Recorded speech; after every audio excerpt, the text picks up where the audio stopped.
25 mind-blowing facts about Belarus that will leave you speechless. Number 25. The capital of Belarus has burned down 18 times. There's a European capital that has burned down nearly 20 times. Yes, you heard that right.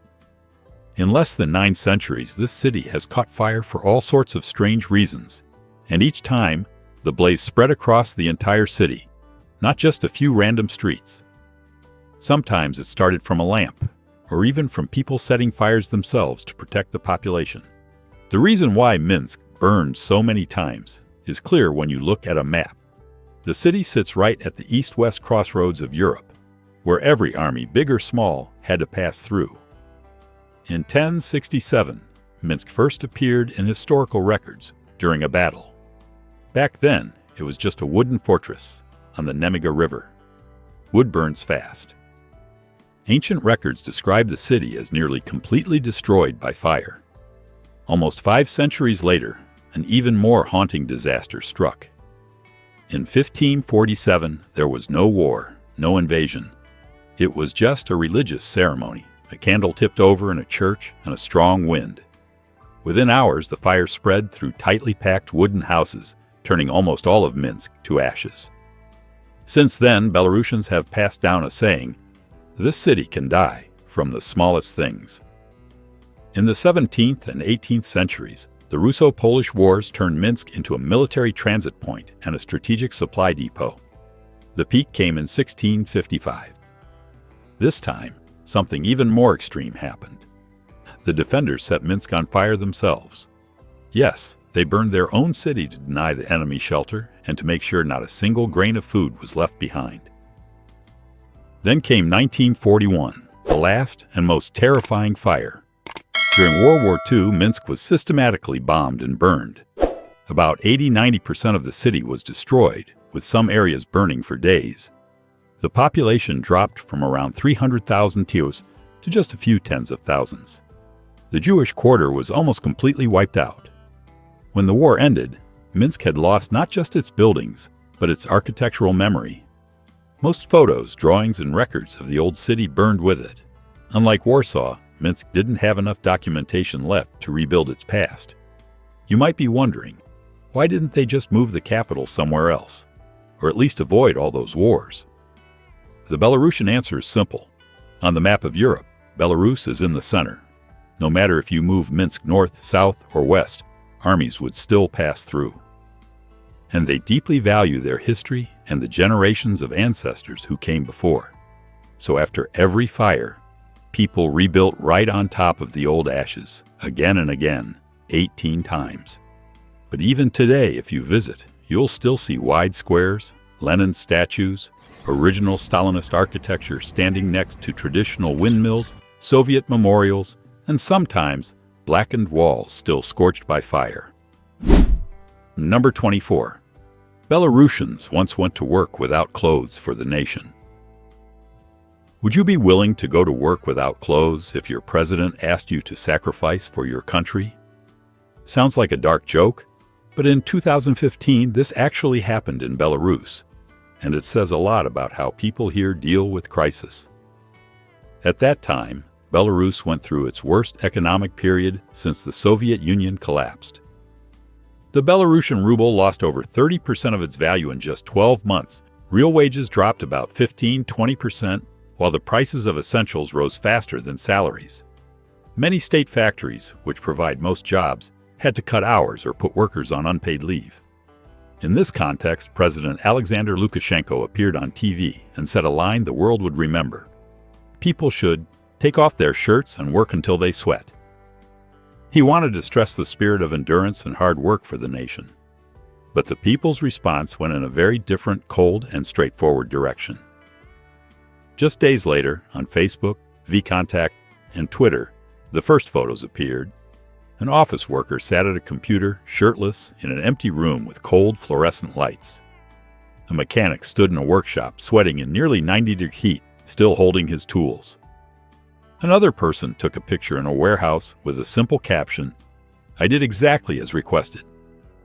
No calls to action, no organized group, but in just a few days, these images were shared thousands of times, spreading beyond Belarus to Russia, Ukraine, and the Baltic countries. According to outlets like the BBC, people in neighboring countries also posted photos of themselves working without clothes to show the same kind of sarcasm. Number 23. Belarusian women are allowed to marry foreigners. Belarusian women have long been considered one of Eastern Europe's beauty icons, and that's not just a subjective impression. According to several international surveys, including Global Beauties and Missosology, Belarusian women consistently rank in the top 10 countries for beauty, thanks to a harmonious mix of classic Slavic looks and elegant, reserved charm. With fair skin, large expressive eyes, high noses, and balanced faces, Belarusian women easily attract attention. In international beauty contests like Elite Model Look, Miss Supranational, and Miss World, Belarusian women regularly place highly, proving their beauty isn't just regionally recognized, but meets global standards. Some online rumors once claimed that Belarusian women weren't allowed to marry foreigners, but this is completely false. According to FamilyLawyer.by, a reputable legal source in Belarus, Belarusian citizens are allowed to marry foreigners following proper legal procedures. Statistics show that about 7 to 10% of all marriages in Belarus are with foreigners, and this number has grown slightly in the past decade. Of these, nearly 50% are with Europeans, mainly Germans, Italians, and Poles. About 30% are with Turks, and the rest are with people from the US, Israel, Canada, and Asian countries. These couples often meet through tourism, international work, cultural exchange programs, or reputable dating platforms like Elena's Models, Interpals, or the Eastern European version of Tinder. What do you think about Belarusian women? If you want some tips on winning them over, comment 4 below. Also, this country has a unique 3-day trial marriage service. If you realize you're not compatible after the wedding, you get an emotional refund. Want to know more? Comment 8 and we'll share the details with you. Number 22. Valentine's Day. Kissing contest in Belarus. How long do you think you could kiss your partner? 5 minutes? 10 minutes? Or 60 minutes straight without breaking contact? In Minsk, that question once became a real Valentine's Day contest. On February 14, 2020, in the Belarusian capital, a special kissing contest was held. 23 couples participated, with simple but brutal rules. Kiss non-stop for 60 minutes, no breaks, no interruptions. But the challenge didn't stop there. For a full hour, couples had to work together, painting, playing chess, playing music, exercising, even playing cards. Judges scored not just on kiss endurance, but also on teamwork, creativity, and the ability to stay calm. The prize was a vacation, but for many the real victory was just making it to the 60th minute. This contest isn't an annual event or an old tradition. Even though the kissing contest doesn't happen every year, Valentine's Day in Belarus still offers its own romantic experiences. Evening strolls in the freezing winter, cozy little cafes tucked away in Soviet-era buildings, hours-long classical concerts, or a homemade dinner where love is measured by time spent together, not the number of flowers or gifts. Number 21. A country without freedom. You might not know this, but Belarus has been ranked as not free by Freedom House for over 10 consecutive years, scoring only 12 out of 100 for civil and political rights.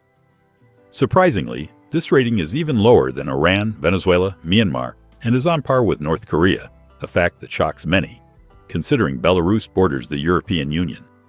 However, if you only look at material living standards, Belarus is actually a pretty comfortable place. It's one of the cleanest, safest, and most peaceful countries in Eastern Europe, with modern subways, low living costs, and a crime rate much lower than in many Western countries. Healthcare is fully subsidized, and education is 100% free from kindergarten through college. In fact, 100% of people are literate, and nearly 62% can communicate in basic English. But the price for this stability is that freedom is almost completely drained. In Belarus, protesting without permission means immediate arrest, even if you're just standing silently. There are no open political debates, no real opposition. Independent media is nearly wiped out. In the Reporters Without Borders Press Freedom Index, Belarus ranked 154th out of 178 countries in 2010 and dropped to 158th by 2021 after a wave of shutdowns, arrests, and the disappearance of journalists who wrote the wrong way. The media is tightly controlled, and silence has become a survival rule. The internet in Belarus is fast and cheap, but it's not like the internet in the US. Sensitive content can be blocked instantly. A single post, comment, or share at the wrong time can get you in trouble. Next, 50% of Belarus's economy is still state-owned. Factories, farms, and major businesses run like it's the 1980s. Workers get housing and fixed salaries, but don't own land or have real choices. Many people have never left the country, not just because of visas or income, but because they don't see the need. Yes, even in such an authoritarian country, most people have no intention of rebelling or leaving. For tourists, an American blogger once wrote that from his home in South Dakota, he searched hundreds of Belarus-related terms. The results were almost always the same: disaster, dictatorship, devaluation, avoid. On travel sites, it's easier to find advice on avoiding Belarus than on understanding life there. There are even forums dedicated to traveling across Europe without needing a Belarus visa. What do you think about life here? If you had to live in a country without freedom, do you think you could handle it? Comment 2 if yes, or 12 if not. Thanks for your feedback. Number 20. Belarus bans Santa Claus. Imagine your child comes home from school and says, "We're not allowed to sing Jingle Bells at school this year." In Belarus, that's not a joke. Before the holiday season, the Belarusian government issued an official directive requiring schools to completely remove Santa Claus, St. Nicholas, Western Christmas songs, and English language music from holiday programs. Instead, teachers are encouraged to use only Russian Christmas and New Year traditions at all grade levels. This was confirmed by Polski Radio, Euroradio, and Nasza Niwa. According to these sources, a special guideline was sent to schools, clearly stating, no Western Christmas songs, no English music, no familiar tunes like Jingle Bells. Christmas trees with Western imagery, Santa Claus, or St. Nicholas are not allowed at school celebrations. This isn't an isolated decision. Previously, Belarus had also banned Halloween in schools, citing incompatibility with national traditions. The story got even heavier when, at the same time, Russian propaganda channels spread a video of a festival where a Russian missile shoots down Santa's sleigh over the Kremlin. Notably, this video was released right after a real event. The Russian air defense system shot down an Azerbaijan Airlines passenger plane, killing 38 people. The coincidence left many people feeling uneasy. Number 19. The Haunted House of Belarus. If you drive about 3 miles out of central Minsk toward the town of Rtomka, there's a house that most locals avoid passing by at night. Not because of legends or deaths, but because just looking at it gives you chills. This house is often called the scariest haunted house in Belarus by foreign media, and some even rank it among the world's most unsettling buildings. At first glance online, many think it's just some weird art project or over-the-top Halloween decoration. But for neighbors, it's a totally different feeling. Up close, you see bony hands reaching out from the walls and fences, as if someone is trying to crawl out. The roof is covered with fake skulls, mixed with demon faces staring down at the street. It's creepy enough during the day, but at night, with weak streetlights and long shadows, many describe it as walking past an open tomb. What makes this story even stranger is that the owner isn't some eccentric or mysterious figure, but a completely normal businessman. He started building the house about 10 years ago, bit by bit, and now it's almost finished. That's what worries the neighbors. They fear the remaining details will be even scarier. One local, Maria Nikolaevna, said she took photos of the house to show coworkers, but then deleted them from her phone because, "I don't want to keep such images for too long." Kids in the area are told not to go near it, and adults take a detour, even if it means walking a few extra blocks. There have been complaints to local authorities, but the house stands firm, not breaking any clear construction laws. Ironically, many admit a funny truth. This might be the most effective anti-theft system in town. While other houses need cameras and alarms, this one just needs to exist to keep strangers away. Number 18. Belarusians rarely smile in public. On buses during rush hour in Minsk, in apartment elevators, or while waiting in line at the supermarket, you'll notice that most people keep a neutral expression. For Belarusians, smiling at strangers is often seen as fake or unserious. This is the opposite of American culture, where a smile is basic politeness. Surveys on social trust in Eastern Europe show that Belarus is among the countries with the lowest trust in strangers compared to Western Europe or North America. That explains why Belarusians don't open up emotionally right away. For them, a smile signals a real relationship, not just a social tool. The experience is clear. Many American visitors say that in their first days in Minsk, the city felt cold and distant. Store clerks don't make small talk. People on the street don't smile back. But after a few meetings, like sharing a meal, going to a dacha for the weekend, or just talking for 30-40 minutes, that wall comes down fast. Once you're friends, Belarusians talk deeply and honestly. They'll share family stories, memories of hard times, personal views on life and history, topics that might take months to reach elsewhere. Also, Belarus doesn't have a smile service culture like in the US. Employees aren't required to smile constantly to please customers. Instead, when they help you, give directions, explain things, fix problems, the help is usually genuine and thorough, not just for show. Many foreigners say, in Belarus, you get fewer smiles, but more sincerity. So in Belarus, not smiling doesn't mean being cold. It just means emotions aren't used carelessly. And when a Belarusian smiles at you, it's not just politeness, it's a sign of trust. Number 17. Belarusians can contact aliens. Sounds like a B-movie sci-fi plot, but this really happened in Belarus. In 2016, in Vitebsk, a peaceful city in the northeast, a group of locals officially applied to register a public association called the Vitebsk Intergalactic Center. The stated goal: to facilitate contact between Vitebsk residents and extraterrestrial beings. To outsiders, this might sound odd, but to the founders, it was no joke.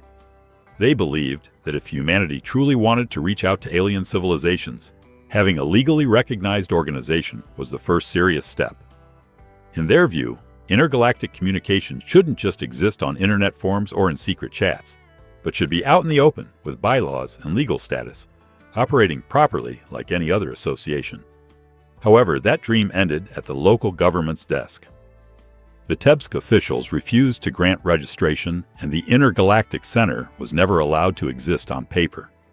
The specific reason for the rejection was never clearly announced. Number 16. Strange arrests and fines. In Belarus, you can be arrested or fined for extremely ordinary activities, not just in public, but in your own home. A classic example happened in Vitebsk in March 2018. A group of residents gathered in their own apartment to drink tea and chat about the prospects of intergalactic communication. No banners, no loudspeakers, no social media, no going outside. Suddenly, 5 plainclothes police burst in and arrested everyone present. The official reason sounded unbelievable: violating the procedure for organizing group events, meaning it was considered an unauthorized gathering. It didn't stop there. On April 19, 2018, these 8 people were brought to administrative court. The official charge: illegal tea drinking at home. The apartment owner was fined nearly 270, a hefty amount compared to average income in Belarus at the time. The others received warnings. No harm done, no neighbor complaints, but they were still punished. This isn't an isolated case. Over the years, Belarusians have faced fines, detention, or even jail for reasons that defy common logic: feeding pigeons in public, painting on their own apartment walls, or asking for classes to be taught in the official state language. While these cases may seem odd or funny, it's important to recognize they reflect broader human rights issues and limits on personal freedom in Belarus.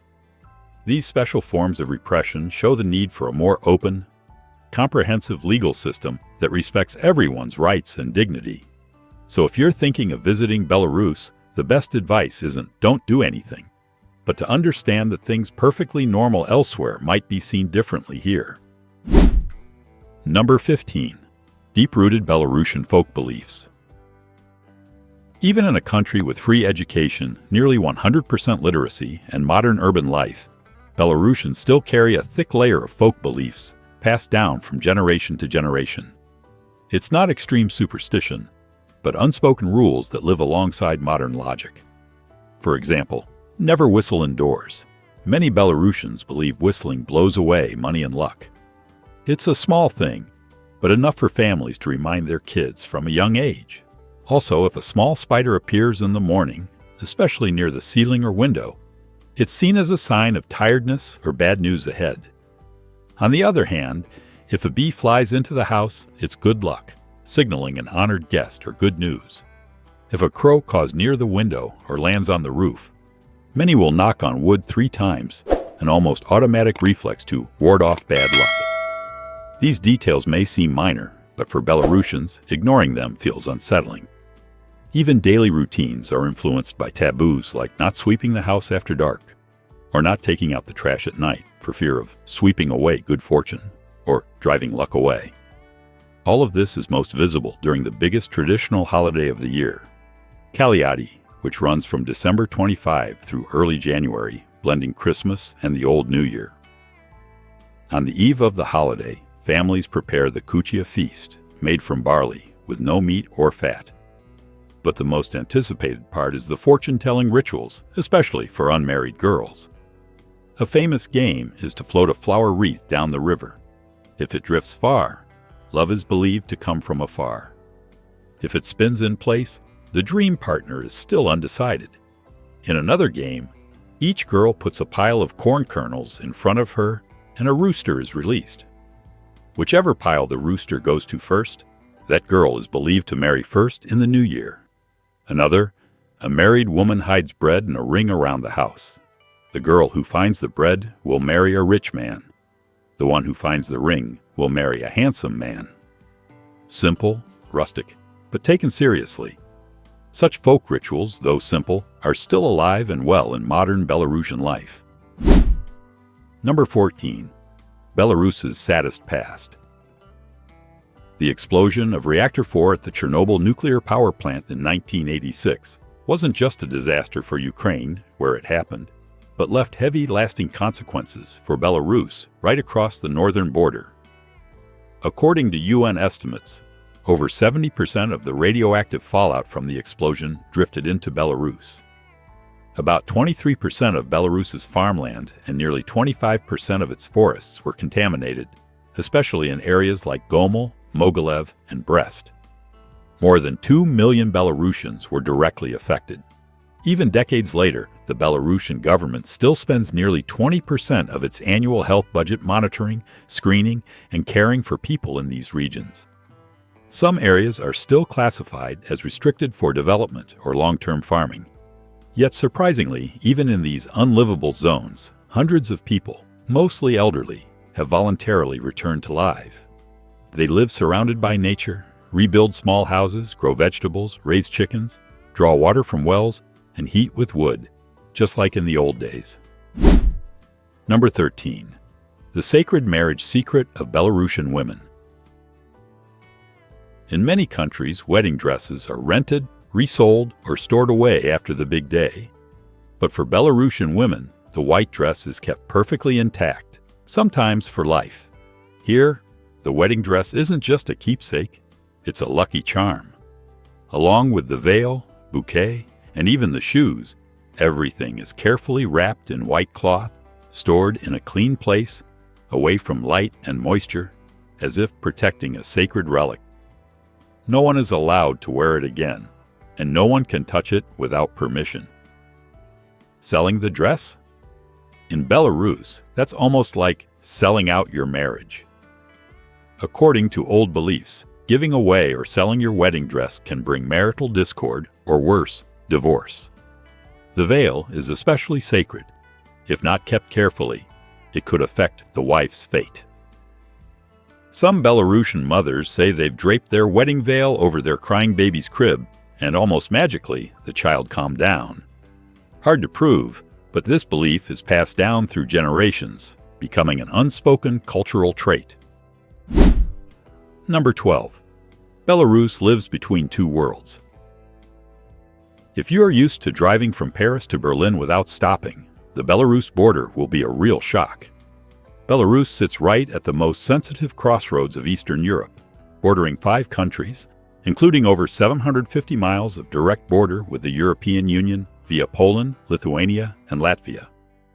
It's not just a geographical line, but the border between two opposing worlds of politics and security. When your car reaches the Belarus border, everything slows down on purpose. There's no such thing as scanning your passport in 30 seconds. Wait times are usually measured in dozens of minutes, even 1 to 2 hours at peak times. Passports are held. Luggage may be opened. Cars are asked to park separately. You're not just asked, "Why are you here?" but also where you'll stay, who you'll meet, how long, and your day-by-day itinerary. Every answer is carefully recorded, not for small talk, but for official records. Many Western travelers describe the feeling as stepping back into the 1980s. The atmosphere isn't chaotic, but always tense. Border guards are everywhere. Cameras, steel fences, armed checkpoints all along the border. In some areas, locals aren't allowed near the border without a valid reason. For Belarus, the border isn't just a pass-through, it's the first line of defense. The reason is clear. Belarus has long been seen as a strategic buffer between Russia and NATO. Everyone entering or leaving is considered a security variable until proven otherwise. Convenience comes second to control. Order is prioritized over speed. This creates a very Belarusian paradox. Inside, life may be peaceful and orderly, but at the borders, the tension is always high. Number 11. The rusty steel junkyard in Belarus's forests. There are no road signs, no official name, and it's definitely not on any tourist map. This wasteland lies deep in Belarus, as if the world has forgotten it ever existed. To reach it, you can't just turn on GPS and drive. You need a local guide. Beyond muddy dirt roads and thick forests is a rusting steel junkyard covering over 5 acres, where more than 300 Soviet-era military vehicles have been abandoned, silent witnesses to a forgotten era. The scene is like something from a movie. KAMAZ trucks with broken axles, ZIL 131 trucks with trees growing through the cab, steering wheels covered in moss, doors hanging off, even bird nests in the dashboards. Old white ambulances are now just metal shells, and old communications trucks have wires spilling out like torn veins. Each vehicle is a silent witness, holding a piece of wartime memory, now decaying in the cold wilderness. No one knows the exact origin, but some say these vehicles served in Afghanistan and were forgotten on return. One thing is certain: no one cleans up, and no one dares call it a junkyard because every wheel and patch of rust tells a piece of history. Number 10. No homeless people, as in the West. In Belarus, you'll never hear about homeless people as a recognized social group. Legally and officially, homeless is almost never acknowledged as a separate social status. That doesn't mean there aren't people without homes, but the state doesn't allow them to exist outside public spaces. If someone is found wandering for days, sleeping on the street, at train stations or in parks, they're not seen as homeless people needing social support, but usually as someone without a legal job or not following social order. Instead of handing out blankets or opening shelters like in the US, authorities can put them into rehabilitation labor programs. It sounds humane, but is really forced labor, working on state farms, public workshops, or other government-run facilities, in exchange for group housing and minimum meals. The result? You almost never see people sleeping on sidewalks in Minsk. No tents, no shopping carts, no tent cities like in Los Angeles or San Francisco, where tens of thousands of homeless people live openly. But this cleanliness doesn't come from Scandinavian-style social welfare, but from a clear principle: no one is allowed to live outside the system. Number 9. Belarus is a medical tourism destination. It may be hard to believe, but Belarus isn't just quiet politically. It's also a surprising destination for medical tourism in Europe. Healthcare here is almost completely free. Not just routine checkups or basic medicine, but also heart surgery, neurosurgery, cancer treatment, and even organ transplants. And it's not just for Belarusians. Every year, about 200,000 foreigners come to Belarus for medical treatment, the population of a medium-sized U.S. city. The Belarusian state doesn't hide this. In fact, it promotes its healthcare to other European countries as a national advantage. Doctors trained in the old Soviet system, years of clinical experience, state hospitals all over the country, and patient costs are almost zero compared to tens or hundreds of thousands of dollars for similar procedures in the U.S. Even after the controversial 2020 presidential election, when much of society fell into chaos, the healthcare system barely skipped a beat. Most hospitals and clinics are state-owned and operated, constantly reformed to maintain basic care for everyone. While healthcare is free on paper, everyone knows that a little gift can get you better attention. This is illegal, but common and usually not in cash. A good bottle of cognac, a gift box, or local specialties often become the usual thank you after treatment. No one says it out loud, but everyone knows. Number 8. Belarus celebrates Christmas and New Year twice. Did you know that in Belarus, people celebrate Christmas and New Year twice in one winter?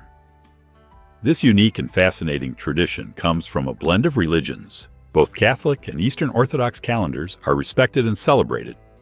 Catholic Christmas is on December 25th, while Orthodox Christmas is on January 7th, making for a long, colorful holiday season. It's like having Christmas cake twice, getting gifts twice, and enjoying the festive spirit twice as long. Holiday season in Belarus is both classic and uniquely local. Cities like Grodno, Brest, and Vitebsk light up with sparkling lights. Christmas markets selling handmade crafts, mulled wine, and traditional sweets like kletsky or draniki. Belarusians don't just celebrate with Christmas trees, but also keep old traditions like singing koldy, folk carols similar to Western carols, but with a Slavic twist. New Year's Eve, especially on December 31st, is more like an American-style Christmas, with family feasts, fireworks, champagne, and the main character not being Santa Claus, but Father Frost, a long-bearded snowman with his granddaughter, two unique Eastern European mythical figures. Number 7. The European Games. If you've ever been to Minsk or lived in Belarus during the European Games, you'd feel the excitement everywhere. The city changes. Flags line the streets, stadiums are lit up, volunteers are everywhere, and you hear all kinds of languages in places that used to be quiet. The European Games are like a mini Olympics for the continent. Held every 4 years, the event features Olympic and Paralympic sports, and some events even count as qualifiers for the Tokyo 2020 Olympics. The Minsk edition drew teams from about 50 countries, with over 4,000 athletes and nearly 8,000 volunteers. For a country of just over 9 million people, that's huge. At times, just speaking a foreign language on the street in Minsk was enough to turn heads. Belarus used to be closed, with few tourists and little cultural exchange. But during the Games, Minsk was suddenly full of fans, athletes, and international reporters. The city didn't get as crowded as Paris or London, but compared to its own past, it was a big leap. For Belarus, the European Games weren't just about sports. Stadiums were upgraded, transportation improved, and the country's image was polished in a short time. Outside Belarus, though, the event passed quietly, overshadowed by the Olympics, World Cup, or Euro. Number 6. The largest flea market in Belarus. Stanovichi isn't like a modern market with LED signs and loud music. Instead, it stretches out like an outdoor maze, divided into memory zones. Soviet-era goods, old watches, vinyl records, military clothing, yellowed books. Walking in feels like entering an unsupervised museum where you can touch everything, laugh at 1980s cassette players, or pause over a student's notebook from 1974. Visitors aren't just locals. Collectors from Russia, Poland, and Germany come too. Some foreign collectors come just to find misprinted stamps, army butter tins, or Belarusian novels from wartime. They'll pay hundreds of dollars for something priceless to others. Zdanovici doesn't just sell old stuff. It sells slices of collective life, Sunday mornings in the old days, military induction ceremonies, gym classes on dirt fields, and even love letters written in purple ink. In the market center, you can smell baked bread, grilled sausages, smoke mingling with the scent of old paper and rusty metal. Someone squats to fix a watch. An old man with thick glasses reads a newspaper by a bookstall. Even young women in vintage clothes take photos among rotary phones and radios with fist-sized batteries. Traffic around the market is nearly jammed on Saturday and Sunday mornings. Taxis, buses, and even bikes all crowd in. People come not just to shop, but as a trip back to childhood. Number 5. The world's largest European bison. If you want to truly understand Belarus, don't look in museums, palaces, or squares. Go into the forest.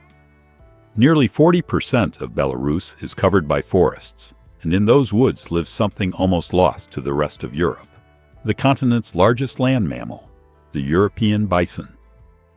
The heart of the story is Białowieża Forest, a UNESCO-listed primeval forest and one of Europe's last untouched woodlands.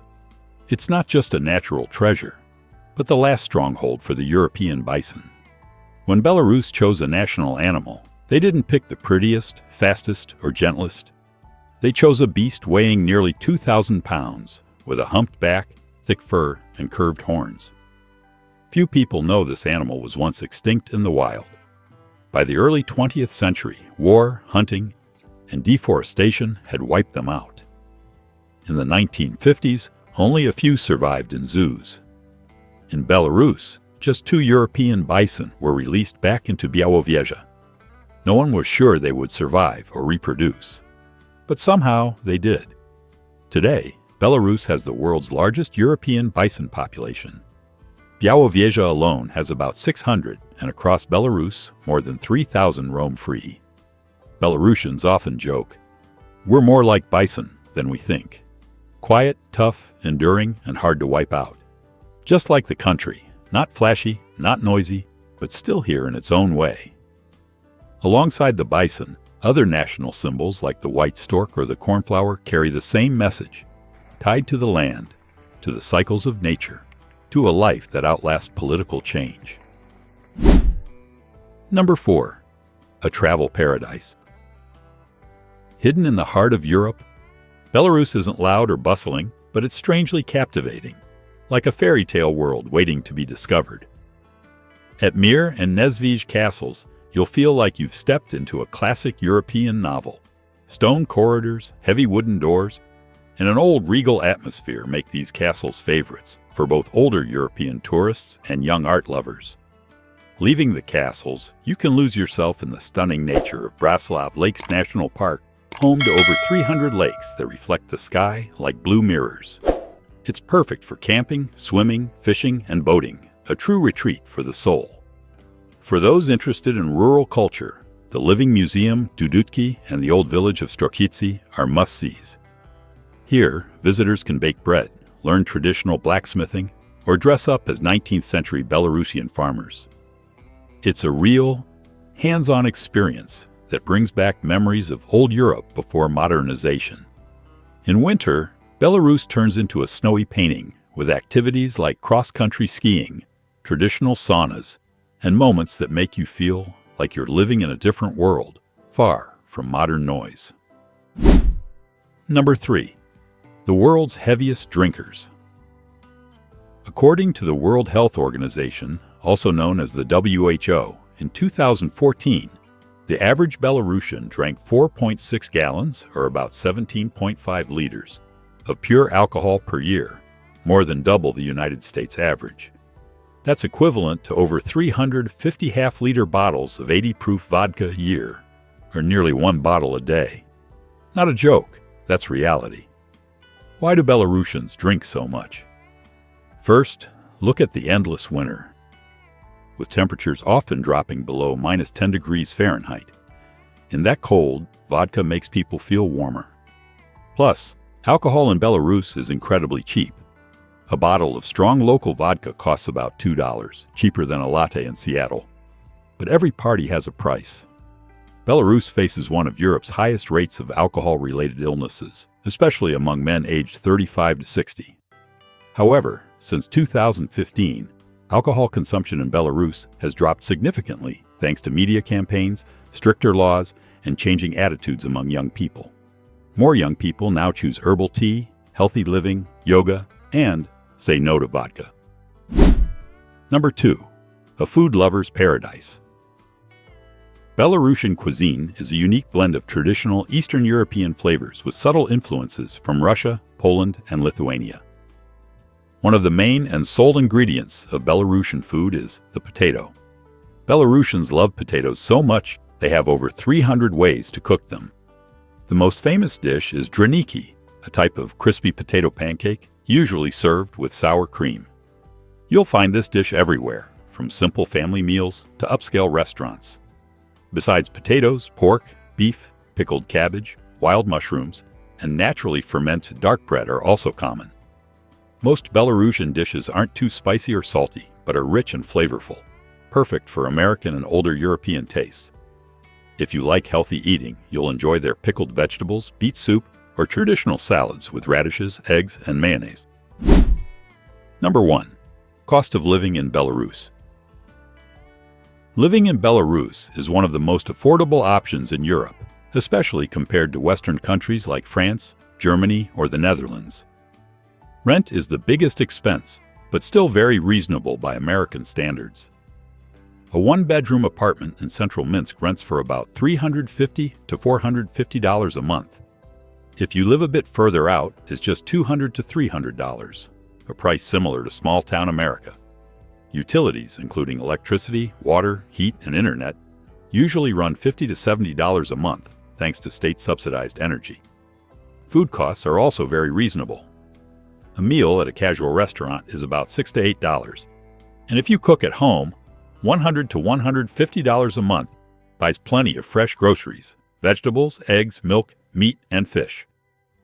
Traditional markets are still popular in Belarus, where you can buy local organic food, often cheaper and higher quality than supermarkets. For transportation, a bus or subway ticket is just about 30 cents per ride, and a monthly pass is only $15 to $20, almost unheard of in other European cities. Taxis and ride-sharing services like Yandex are also cheap, with short city rides costing just $2 to $4. All in all, the average monthly expenses for a single person living in Minsk, the largest city in Belarus, range from $600 to $850. That's about one-third the cost of living in New York, or half of Madrid. With these costs, do you think Belarus is a place you'd consider for travel or even to live? If yes, comment 1.